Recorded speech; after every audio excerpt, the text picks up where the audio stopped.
Alcudia in Mallorca, Team Sky's training camp.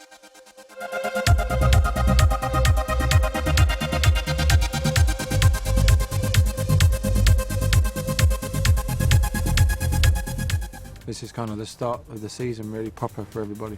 It probably averages at about 5 hours a day, so it's quite intense, and that's just on the bike.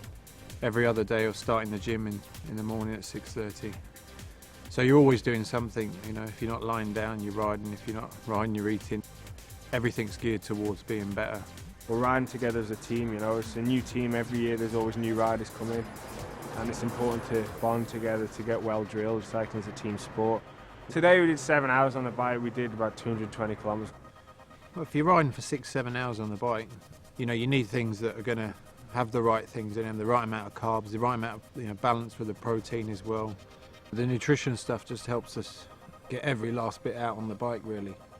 Nutrition's vital to me and my training because, you know, you are what you eat and what you eat is what you are. Get a bit of everything, your protein, your carbs, and, you know, that's what fuels us and that's what allows us to do 6 hours a day on a bike, I guess.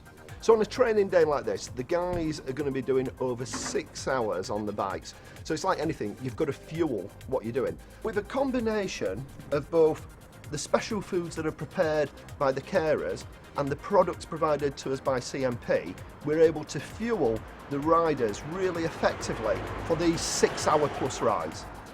One of the things we do at Team Sky is not just look at training to improve our athletes' performance, but the combination of training and nutrition. So depending on the type of training we're doing and what we're trying to get out of the session for each individual rider, we'll have different nutrition strategies.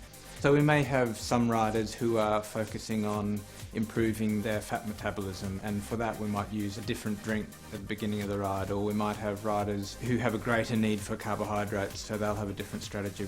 So depending on the individual rider's needs and the time of season as well, and the type of training session it is, the nutrition strategy will be different, both before the ride, during the ride, and then recovery after the ride as well.